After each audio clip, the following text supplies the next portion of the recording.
This is a mindfulness exercise for the development of specific psychological skills which aim toward living a more effective and efficient life. It involves observational attentiveness to one's direct experience in the present moment, always with a sense of curiosity, openness, compassion, and flexibility.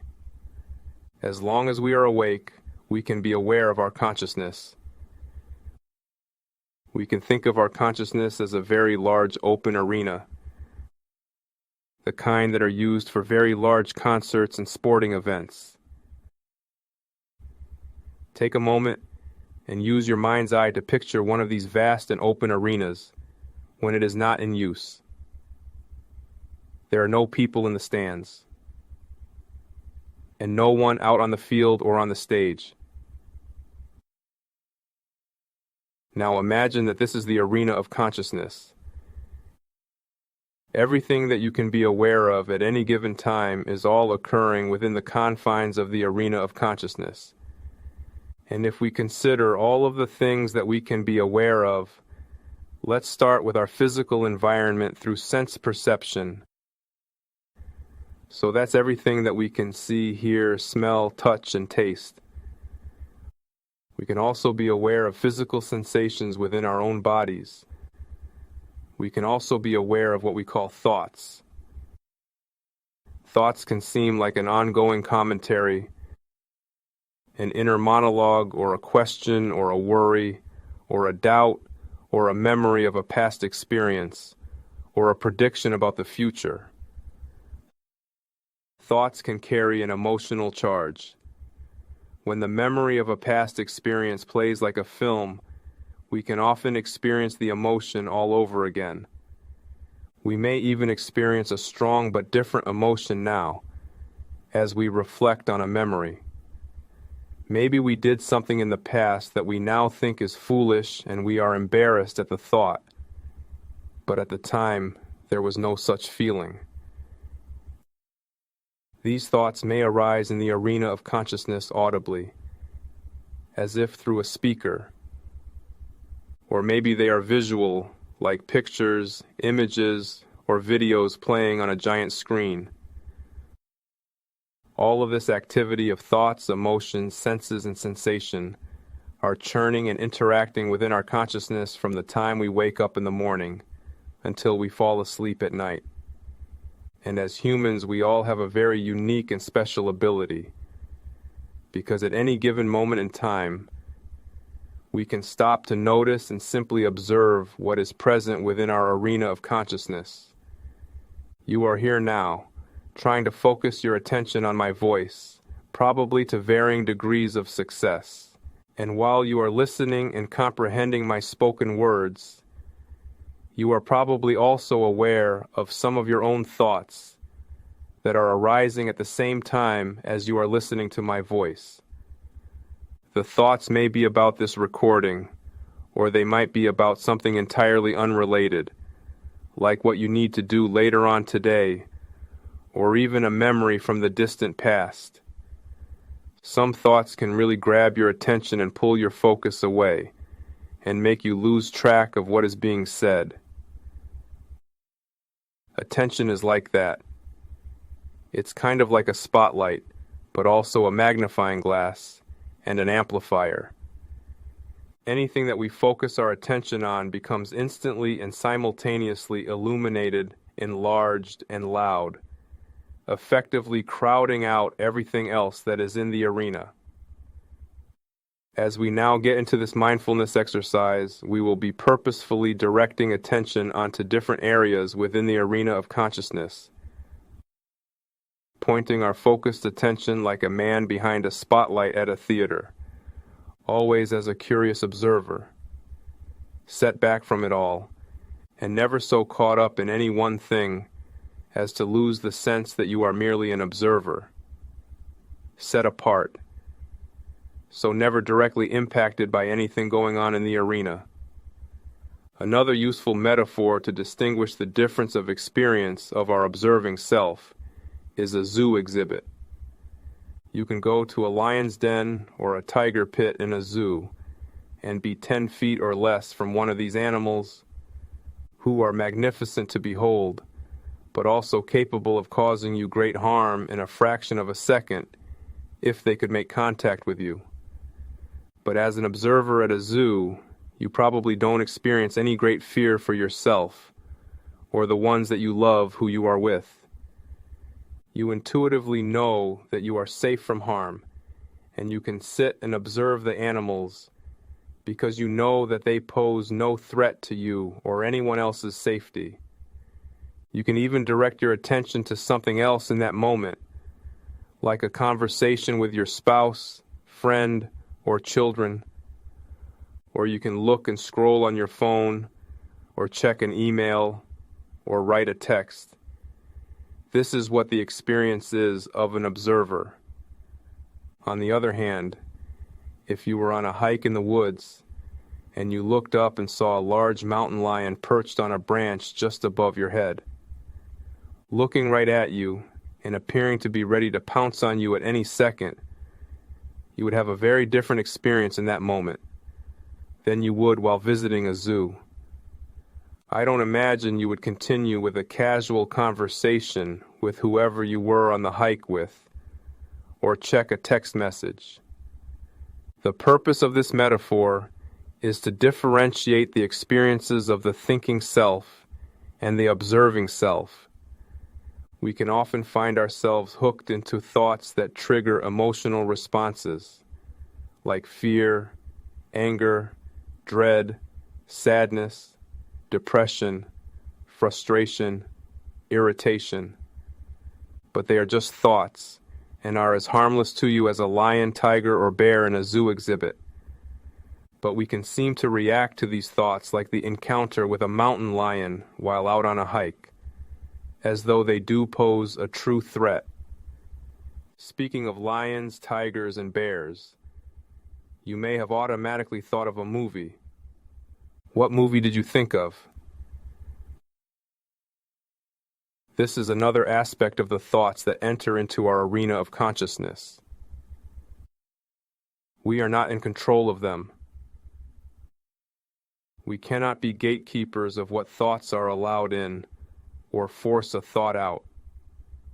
As a matter of direct experience, the very thoughts that we try so hard to not allow in are the thoughts that most often return as if on repeat. People will often speak of intrusive thoughts. What percentage of the thoughts that you have during a typical day are not intrusive in the sense that they enter into your mind without your permission? To demonstrate the reality that we are often not in complete control of our thoughts, I will now give a very specific instruction to you. Do not think of Abraham Lincoln.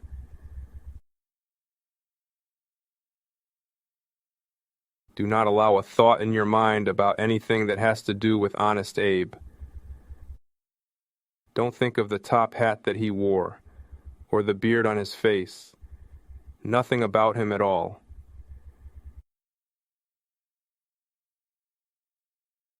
How successful were you in keeping the 16th president out of your mind?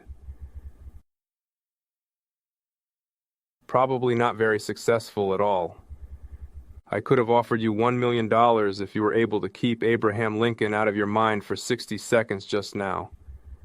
I could have threatened some severe consequence if you were not able to keep him out of your conscious mind, but it would not be possible. Yet we often hold on to this belief that we can be in total control of our thoughts. Those that come in, those that stay, and those that go away.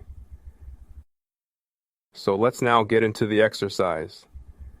The objective of this exercise, and others like it, are specifically to get you, the listener, in touch with this ability to engage the part of yourself that is able to be a pure observer of experience. I am certain that you have this ability, even if you don't fully understand it at this moment. So if you are willing, just listen to my voice and guide your attention along the pathway of my instruction.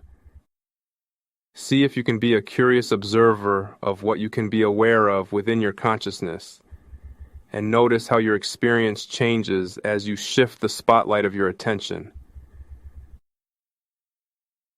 You will probably notice that the spotlight of attention will often seem to get pulled into a particular thought. This is normal and natural. This is just what our human mind does. As soon as you have realized that this has occurred, just gently acknowledge the specific thought that hooked you and gently redirect your spotlight of attention back to my voice.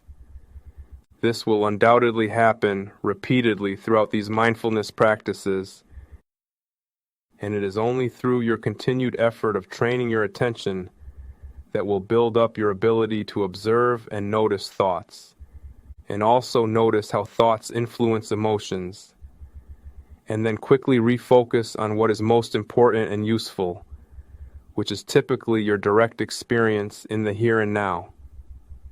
When this skill is practiced 10 to 15 minutes daily, it will become a habit that will naturally and without effort begin to extend into your daily life and truly transform how you experience life. This ever-increasing ability to focus attention will become the basis of a kind of liberation of the mind that is necessary to experience the true richness and meaningfulness of life.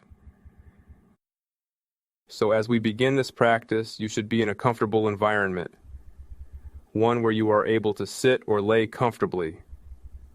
Remember, our consciousness is like a large open arena, and inside of this arena are thoughts, senses, sensations, and emotions.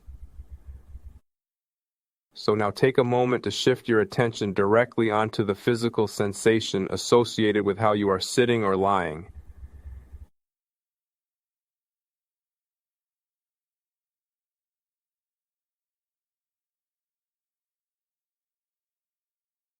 See if you can really notice the downward pull of gravity on your body.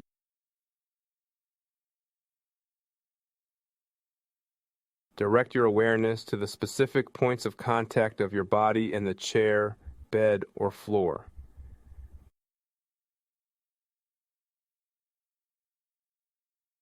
Now, expand this awareness to cover the entirety of your body.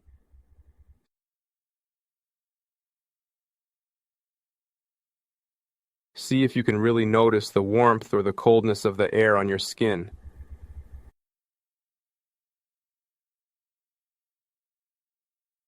And notice that it is not you who is in control of these sensations.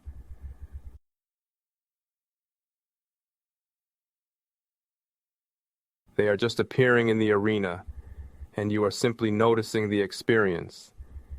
It is your mind that would describe the experience as either cool or warm, tingly or tense.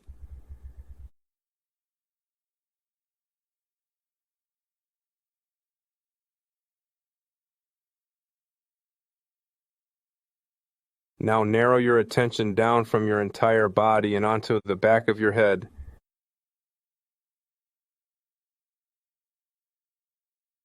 And now the back of your neck.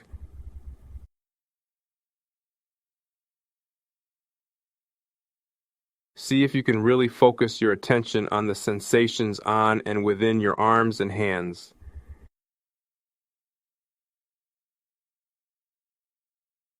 And see if you can pay close enough attention to the pure sensations. The shape of your hands begins to fade. You don't actually feel a shape at all, but rather there is a cloud of sensation.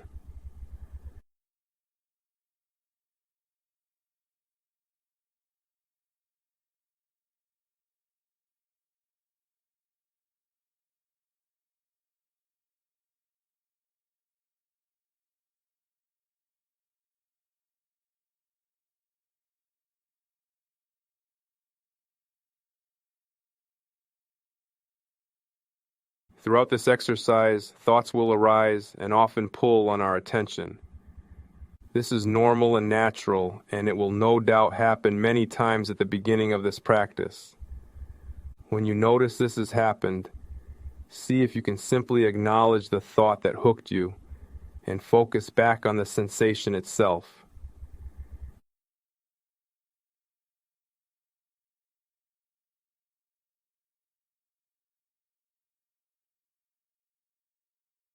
Now move your spotlight of attention away from the sensations of your body and toward the experience of sound, and notice what you are able to hear.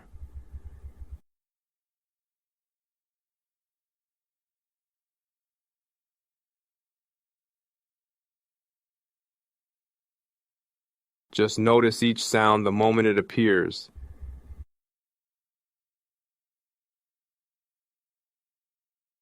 And notice, too, how you aren't making any of these sounds appear.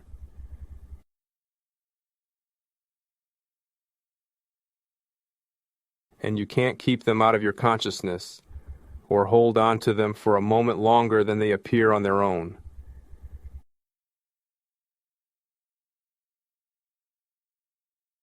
You can only hear them when and as they arise.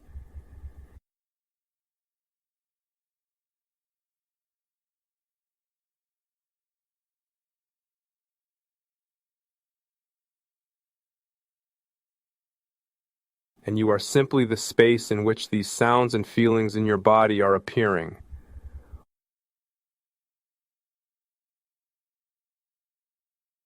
All of these phenomena are appearing in the same space of consciousness, and the moment you discover you're lost in thought, see if you can just notice the thought itself as it arises within the same space.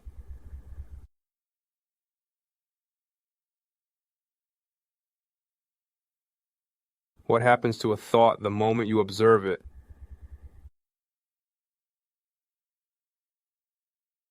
Can you hold on to the sound of my voice at the end of this sentence?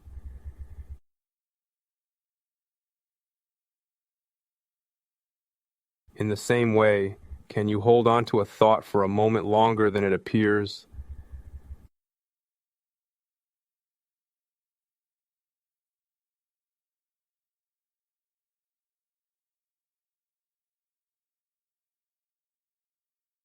Now move your spotlight of attention away from what you are able to hear and toward the experience of what is available to you through sight. If your eyes are closed, open them and look around and notice what you can see in this moment.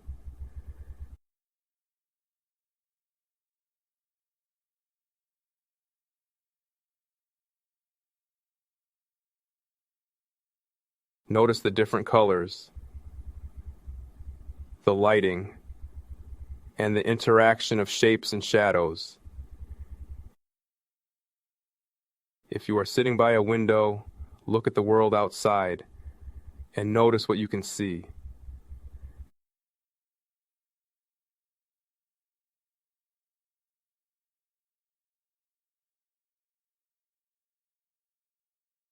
Now direct your spotlight of attention away from what you can see in your field of vision and toward the experience of the sensation of breathing.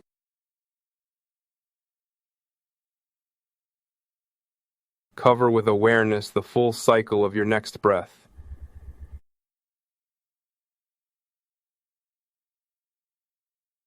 It can seem that pretty much every guided mindfulness exercise you come across focuses on some kind of breathing exercise. It's my own personal belief that there may be nothing especially significant about the breath, but it's something you always have with you, and it's as good as any other sense object as a basis for training your attention.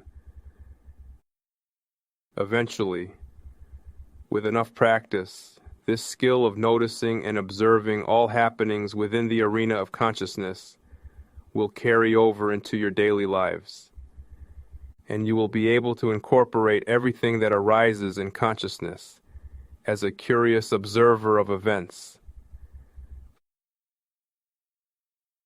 For right now, see if you can focus on the sensations of breathing from the beginning of the inhalation to the pause between breaths and follow the exhalation to the end.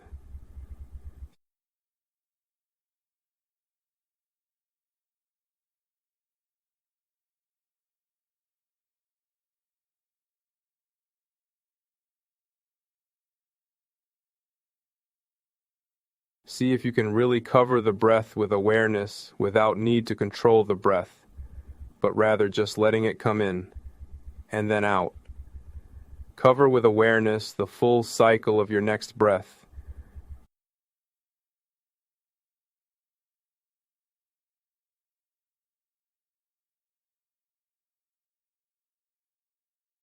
We will now move into an area that can be difficult in the beginning, only because it is a concept that most of us have never considered, or maybe even thought possible. But this will turn out to be the most helpful aspect of mindfulness, and the ability to notice and observe thoughts.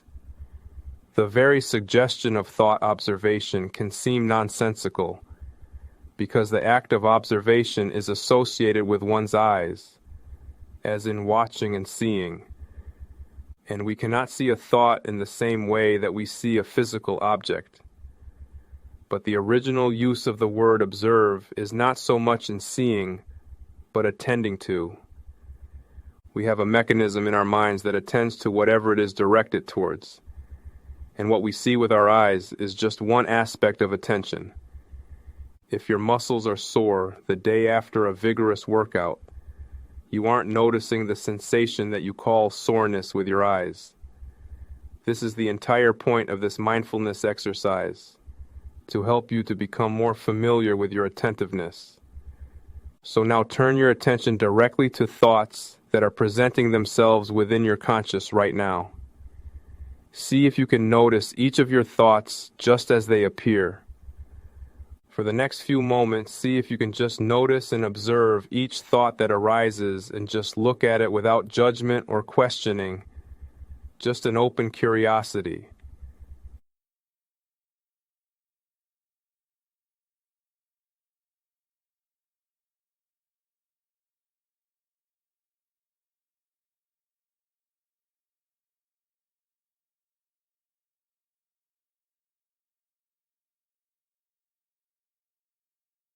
If a thought is visual, observe it like it's on a movie screen, and you are in a seat, casually observing what's on the screen. If the thought comes across audibly, treat it like a radio playing in an office waiting room or a gym.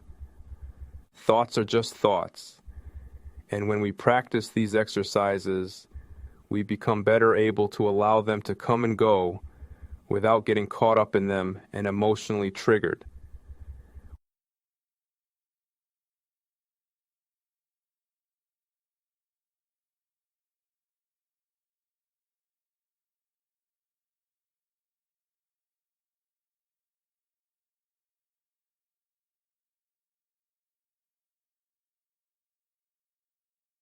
We rarely know what our next thought is going to be, but we often cannot help but to have whatever that thought is, and we often react emotionally and viscerally to many of our thoughts. The goal now isn't to stop and wrestle with whichever thought arises, or to suppress any emotion that might arise along with a thought. It is rather to notice and observe these mental events clearly, and in fact to recognize them as appearances in consciousness.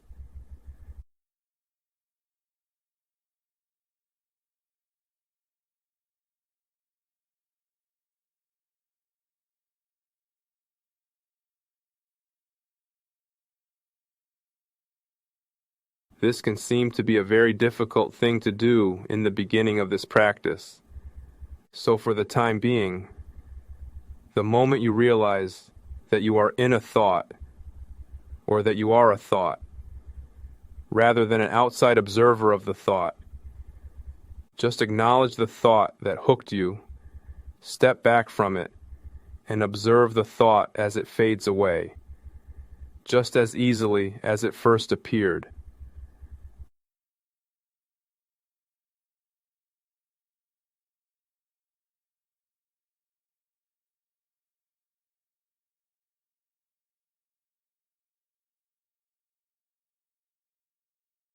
We are not the thinkers of thoughts. Thoughts are non-material figments that arise from within our arena of consciousness, and so we can observe them as they are, like you can observe a lion at a zoo exhibit. You can try to get that lion to alter its behavior in any way, by yelling, stomping your feet, and clapping your hands. But that big cat is going to do what it's going to do. But no matter what it does, it can't hurt you. And aren't most of our thoughts like that too? So the goal isn't to stop your thoughts, or change them, or to suppress any emotion that might arise along with them. It's just to notice them with curiosity and maybe even slight amusement. Remember that we can think of our consciousness as being like an arena. And within this arena are all thoughts and emotions and everything that you can see, hear, touch, taste, and smell. So now see if you can notice the sensations within your body.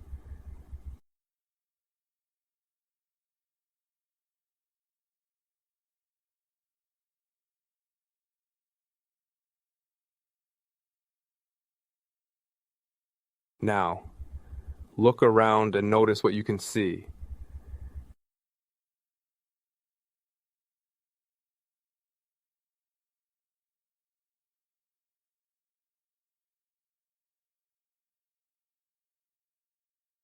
Now notice what you can hear.